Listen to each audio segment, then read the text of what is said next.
Morgan Scalley gave us an answer on if the Utah Utes will look to add more players to their 2026 roster with the recent NCAA court ruling. Also, it was the first day of fall camp, and we're talking about what we heard from Coach Scalley and a few of the players on today's Locked On Utes.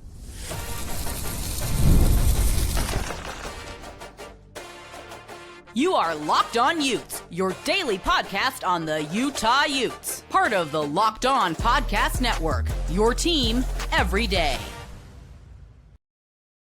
Hello, everyone, and thank you for making Locked On Utes your first listen and view of the day. I'm JT Wistrcill, excited to be joined by Zach Robinson, a producer at ESPN 700. And on today's show, we are going to talk about all we heard during fall camp. We got to start with, though, a potential roster additions that could come to the Utah Utes. But first, today's episode of our show is brought to you by our great friends at Game Time. Download the Game Time app, create an account, and use code LOCKEDON. It's all caps, no spaces, Locked On for $20 off your first purchase. Zach, I thought the most interesting thing to come out of the first day of fall camp, we did not get to watch any practice today, so weren't going to get to see it for ourselves. We did get to hear from the coaches and the players, which was still good to get to hear and see everything there. But Coach Scalley was asked about, hey, recent NCAA ruling, you have those class of 22 players were granted a fifth year of eligibility. Crazy late. I mean, end of July or when it actually did pass, I think it was finally just barely in August.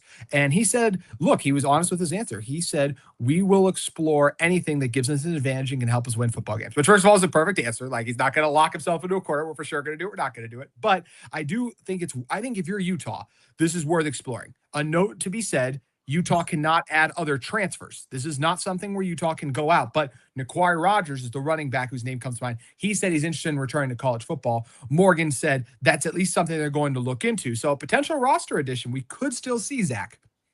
Yeah, you nailed it right on the head, too. And I was about to say Ny'Quari Rogers as well is like the biggest name that pops into my head, at least, too. And maybe some of the other 2022 kids we saw post-COVID, that was a pretty strong roster, I would say. And, the fact that this ruling is now coming into play at the end of July, early August, as, we're hitting the first day of camp, there's a lot of wiggle room for this roster. Mm-hmm. And, Daniel Bray coming off a great year last year, along with NCARI Rogers and Wayshawn Parker. I'm sure Wayshawn Parker wants to have another, 1,000+ season, maybe 1,200 yards. He said today. Yes, yeah. He did. So I think with this offense, I think it's going to be great if they can get NCARI Rogers back. It's going to be a triple head running back room, and I think would be very helpful for this Utah offense. And depending on how the playbook is kind of formed, I know that McGivern has said that it's mainly based around Dampier's play style, but we'll see how that kind of rolls out for the offense. Yeah, it will be interesting to see. And this is where things get interesting. Morgan was actually asked specifically how many guys he could have on the roster. It dodged the question, understand why. Things like that are tough in college athletics nowadays to know exactly what your roster limits and all those things are. If Utah can add NaQuari Rogers, I think they should do it, and I think it's worth it. Does this Utah football team need NaQuari Rogers? I'm not sure. I think it's always good to have insurance and have security. I think at best he's RB3 on this team right now. I think what I expect to be a sophomore leap for Daniel Bray, based on what I saw last year, I think he's past NaQuari Rogers. So then to me, NaQuari is fighting for Steven Chavez Soto, San Jose State transfer, who he's going to make a freshman and sophomore leap too, so he could be really good too. So I think if you want to bring in NaQuari Rogers, I think it's a good move, but this is also where Utah just has to be and say, like, hey, what are the roster limits? How does this work moving forward? Obviously, if they have the roster spot, boom, go do it. But also, I think it'd be wise to also have a conversation with NaQuari and just probably say, hey, like, you're not going to walk in and be the guy. I don't think he expects to be the guy, but even just say, like, hey, you have to earn everything when you come back here, because Daniel Bray's been working really hard. Also, Daniel Bray, you disrupt that room potentially. I'm not saying Bray would do this, but it's just in a world of, hey, a guy comes back and then you take carries away from Bray. Does he transfer? Those are just the type of things that you have to consider in the current world of college athletics. And that's why for Utah, I think Morgan said it best, like, we will explore all possibilities to make this team better. It's a good answer without revealing anything, but it's the right answer, because I don't think it's just a no-brainer you add NaQuari Rogers right now with what it could mean for this roster. I mean, someone could potentially lose a roster spot. Those are the type of things that are so complex about college sports right now, Zach. Kind of interesting that this ruling, like I said, this ruling is really unexpected for a lot of people, and that brings up the topic of NaQuari. And I think I agree with you. Like, NaQuari's gonna have to earn his spot back. Daniel Bray is a very, very shifty back, and I think he will have a very, very, very great season this year. And I think he'll probably be more of like a pass catching back. I can see that more with kind of similar to NCARI Rogers as we saw him last year. I know NCARI was kind of more of a receiving back as well. So I think what Daniel Bray will fit into that position very well. And I think it's going to be a great weapon for Devon Dampier as well.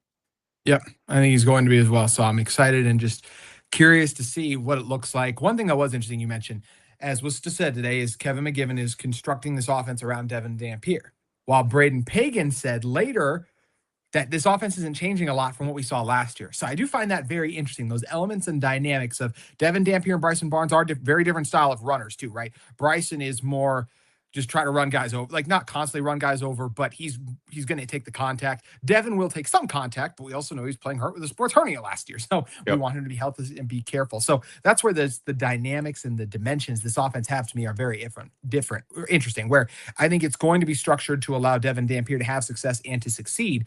But the route tree that Braden Pagan will be running will be very similar to what he had at Utah State. And this is the luxury you have of being a college team, right? And how much time you can devote and spend with these guys is you can get so intricate and detailed with this stuff to set yourself up for success. But I like that this Utah offense will be putting Devon Dampier in a position to succeed while also keeping things familiar for Utah's projected wide receiver one. Yeah, I agree with you 100%. And I think Braden Pagan is probably one of the best additions for this Utah squad as well, because there wasn't a lot of receiving last year. And I know Cree Whitmore was a big name that we mentioned a lot last time we talked. And I think he'll have a great senior year. I think he'll have a breakout year. And same with Dampier. Dampier's healthy, completely 100% healthy, as we know. And we'll get to see Devon at his full strength, which I'm excited to watch too, because, playing with a sports hernia is not fun at all. It's painful. And, I don't know, kudos to him for playing through this. And, a question I kind of have for Devon is that what is his comfortability level at entering his second, like the sophomore season in the Big 12? How comfortable is he feeling in the Big 12 after, playing through entry in the Big 12, which tough to do. Big 12 is like one of the most physical conferences in college football, I would say. And now that Devon is healthy, what is that going to look like for him this year? Is he more comfortable? Is there going to be some hiccups? Like, those are questions I'm kind of forming in my head a little bit, just because we have not seen a fully healthy Devon Dampier. So, but I'm excited to watch his offense. I think it's going to be run first, like we've always seen. But I think mixing more of a spread offense would be my best bet if I'm Kevin McGivern. Yeah, I'm excited to see what this offense looks like. I think the potential for it is very high. And, Devon Dampier would say he's feeling comfortable, feeling good if we asked him that, right? But I would, like you said, be curious to really know, too, like where it's at with this schedule, too. I mean, Utah's going to put on a show against Idaho. It will be a good test week 2 against Arkansas, although I think they're going to be a heavy favorite. In fact, I think they already are based on odds that they're released on FanDuel. So that's just the way these things go early in the season, but it will get tough down the stretch. We know that. Got to talk to Devon Dampier. We talked to Morgan Scalley more, Braden Pagan, Alex Harrison, and even a little Wayshawn Parker. All that and more coming up on Locked On Utes next. Today's show is brought to you by our friends at Kalshi. Before the season even kicks off, everyone's making predictions. Who wins the division? Who makes the playoff? Who's lifting the trophy at the season's end? Who's making the college football playoff? On Kalshi, America's #1 prediction market platform, you can trade those predictions in a live market. If you're like me and high on the Utah Utes, you can head over to Kalshi right now and make your predictions. If you think they're going to win big, you can do the same with your AFC or NFC team. If they're going to win their division, win the NFC AFC championship, all that and more available on Kalshi. And on Kalshi, you're trading against peers in a live market, meaning there's no house. And as the probability changes, you can buy in and out of your position, trade the draft pick, the game, and more on Kalshi. Download the Kalshi app and use the code LOCKEDON, all caps, no spaces, to get up to $500 in bonus credit when you trade $25. That's Kalshi. Kalshi, trade on everything. 18 plus only, restrictions and eligibility requirements apply. Event contract trading involves risk and may not be suitable for all investors. Kalshi products are not available in all jurisdictions. Prices, values, and available markets may differ from those mentioned. For more information, see kalshi.com/regulatory right now.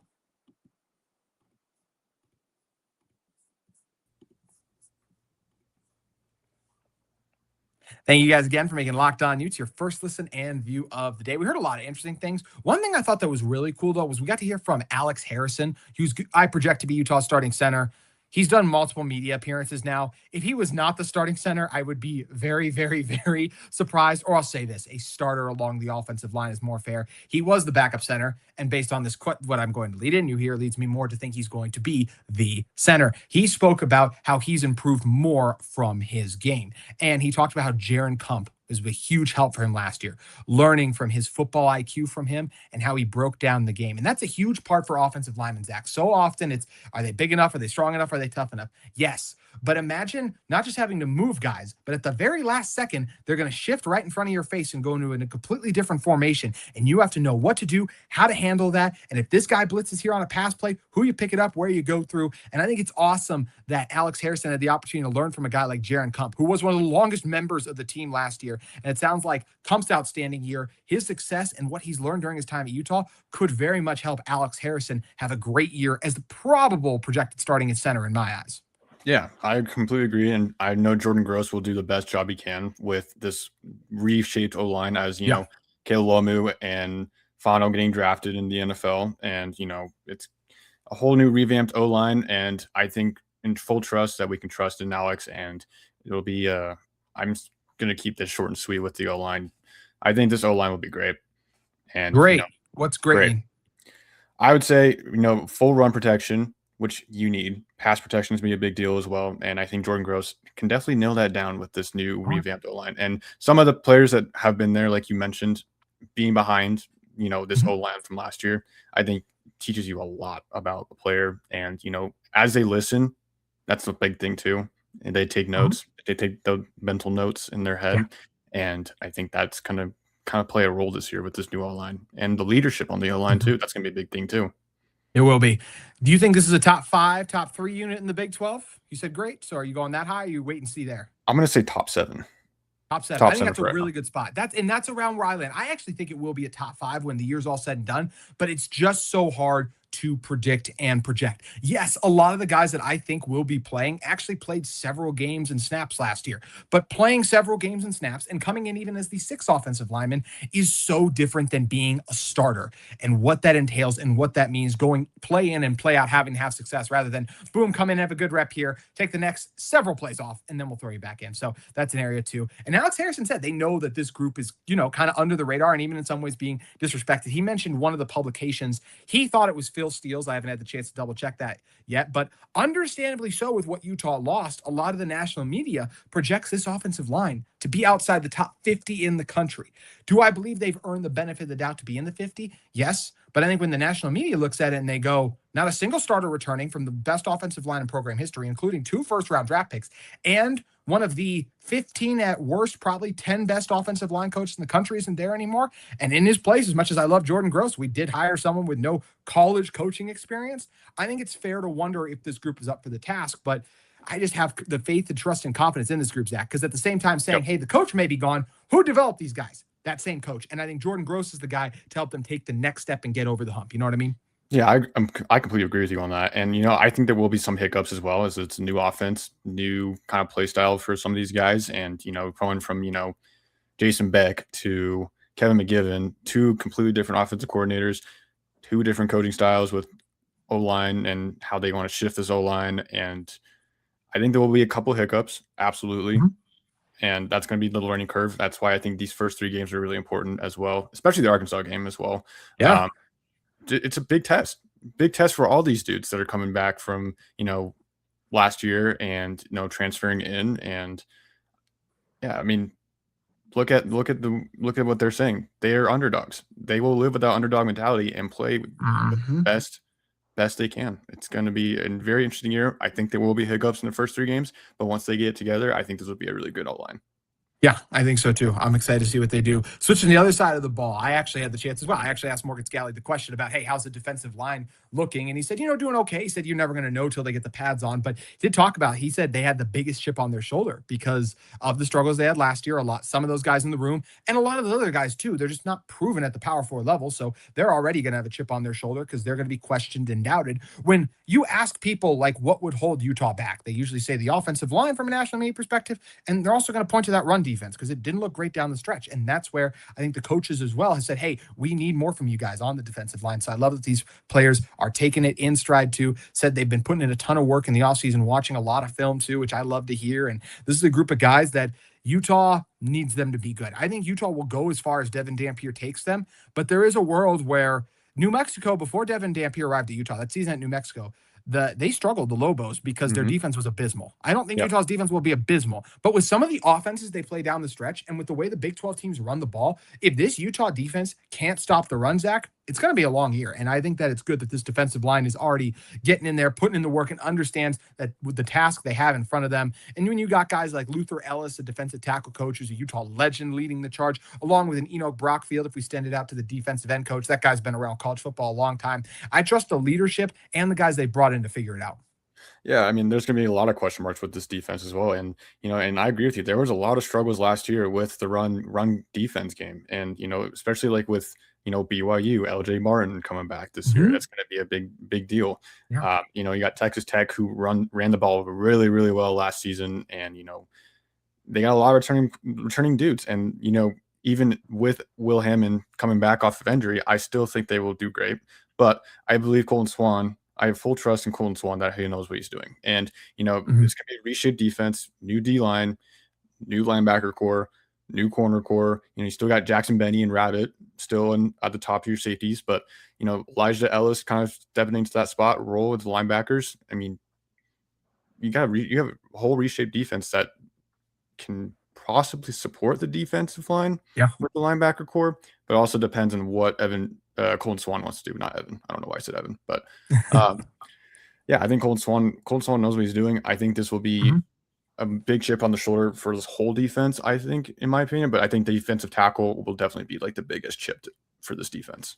Yeah, I feel that way too. I mean, the secondary returns a lot. Even linebacker, you get the Jonathan Halls. Trey Reynolds had a lot of reps, but D-line, some experience, but a lot of new and not a ton of snaps from last year. So they are going to feel that weight and that level on their shoulder too. It's just been it's so great to have Utah football back. And, Wayshawn Parker was another guy we got to talk to a little bit. And we knew that he wanted to be a 1,000-yard rusher. He'd mentioned that several times. He actually raised the bar. He said he'd like to get 1,200 yards. So he's put an even higher standard on himself.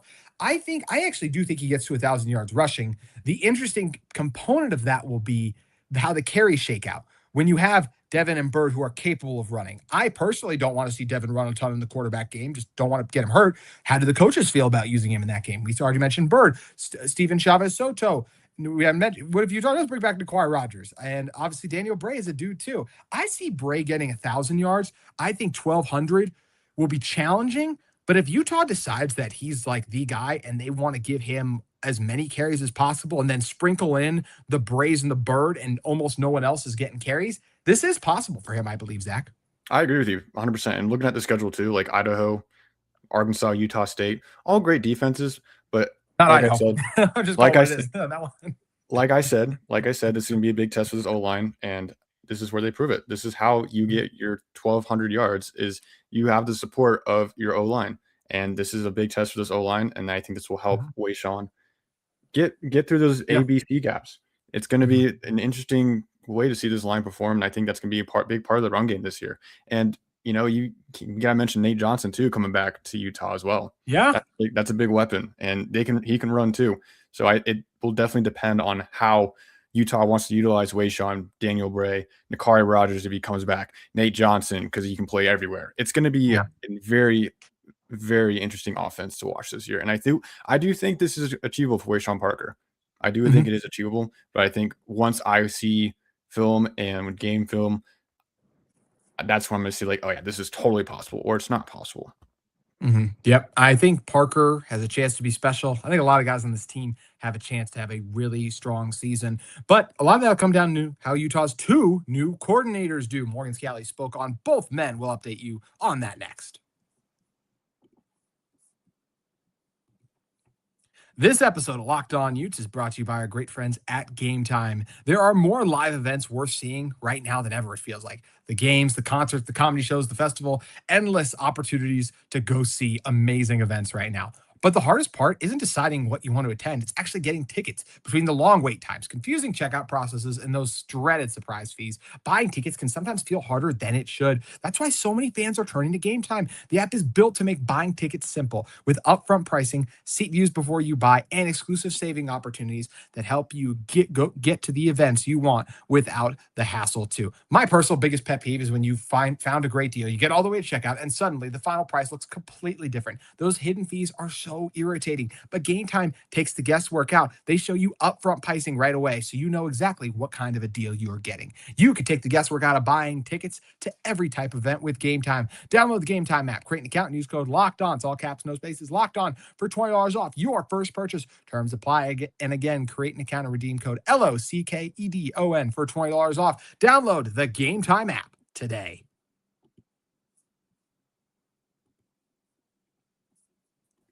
Utah football, we got media availability today. Another guy that was fun we got to hear from, of course, is not another guy, but just getting to hear more from Morgan Scalley, who said that he has full trust in Kevin McGivern and Colton Swan, too. And he said he doesn't want him to feel like he's looking over his shoulders. He said he's going to give them, hey, if they want to make some tweaks and changes to things, Morgan's made it clear to them what he likes, what he wants to do, and he's going to allow those guys to do his thing. I still find it very hard to believe on the biggest fourth down decisions and things of that nature, Morgan won't be involved. And obviously, if he sees something going on with the defense, I would be shocked if he didn't walk over and like say, Colton, hey, let's look at this. Let's do something this way. That's a head coach's job. That's not like being too domineering over the guys. You're going to tweak and change things. It's your football team. It's your program. You have to run it the best way you see fit. But if you are, I do see what he's talking about here, because if he is like too much input, too much overflow, that limits what makes those guys the individual coordinators they are that have the chance to succeed. So that's where I think this is the right approach that Morgan is taking, empowering his coordinators while still letting them know, hey, here's how I like things, and then maybe just adding a tweak or two in there. So I like his approach to this. Yeah, I do too, honestly. And, I think that both coordinators may face a little pressure with becoming play callers now under Morgan Scalley, and especially defense. Defense is like maybe tougher to call than offense, in my opinion. And, because you got to have the right dudes on the field. Yep. You have to have the right formation, whether you're in a 3-4-3 or a 4-4-3. Like, there's always that what if, like, what do I need to do? Where's this guy need to be? And, even with the fourth down decisions as well, I do think that it's right for Morgan to step in and like, hey, like, how can we tune this? How can we stop these guys from converting? How can we, stop the run game, as we've been mentioning, because that D-line has that chip. It's good. I mean, empowering your coordinators is great. You want to have a positive outlook at the end of the day. And yes, I do think these coordinators will face some pressure, especially calling in the Big 12 is especially difficult. And, Kevin McGivern coming over from Mountain West as Utah State moves into the Pac-12, and Colton Swan being promoted, which I think was smart as well. Colton Swan does have some experience with the Big 12, but I think play calling is going to be the biggest question here for me as well. How much pressure are these coordinators gonna face? Yeah, I think that absolutely is one of the questions. I can't wait to see how these guys do. We'll get out of here on this one. Braden Pagan was asked what he likes about McGivern's offense and said, hey, we like to throw the ball a lot and we like to throw it deep. I am so curious the run to pass ratio in this offense.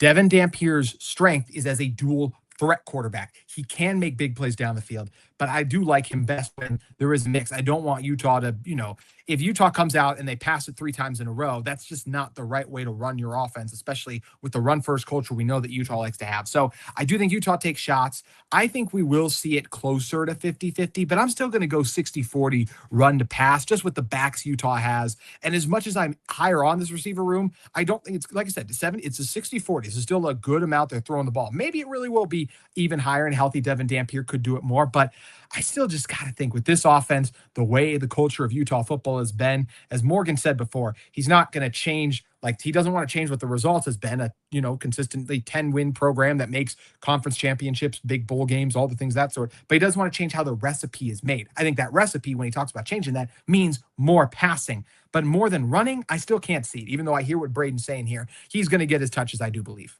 Yeah, and I think this is a great receiver room too. I mean, you have some veteran presence with Creed Whitmore and DeAdrian Zipper, and and you get a great running back room as well, like we've mentioned, in Wayshawn Parker and Daniel Bray. But I do agree. I think it's gonna be like more of a 55-45, 60-40 type ratio with run and pass, and I think it's gonna be more of a priority of a run, because we know Utah to be the run game. we've seen it with Devontae Booker. We've seen it with Zach Moss. We've seen it with Joe Williams. We've seen it with Wayshawn Parker. And we've seen it with Mekhi Bernard's whoever you Mekhi want. Bernard. Yeah. That was one I was blanking on. And not a lot of passing. And we've seen a lot of tight end rooms looking great too.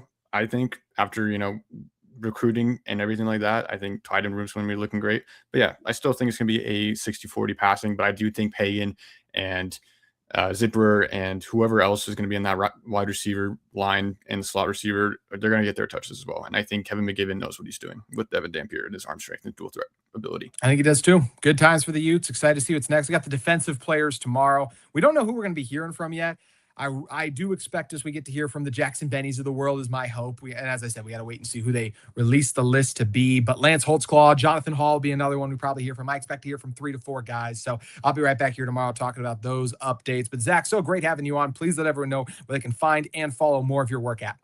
Yeah, follow me on X at Zach_Robinson17. I am trying my best to be on social media. I also work another job, so I'm trying my best, but I produce the Utah Golf Radio Show every Saturday. So tune into that. Paul Pugmire, Jan Brownstein, great people. They love the golf world here in Utah. And the golf world in Utah is growing here. It's great. It is. It's big one coming up this weekend too. Yes, sir. Tournament. So, and then you'll catch me on Wednesday with Mr. JT Wistrcill and Bryce Larson. That's true. And that's pretty much it. Yeah. Zach, appreciate you coming on. Thank you. I appreciate you having me. That's going to do it for today's episode of Locked On Utes. We'll be back with you soon talking about the latest in Utah athletics. If you're in the market for a second listen, make sure you check out Locked On College Football or Locked On Big 12, and we'll see you back on Locked On Utes tomorrow.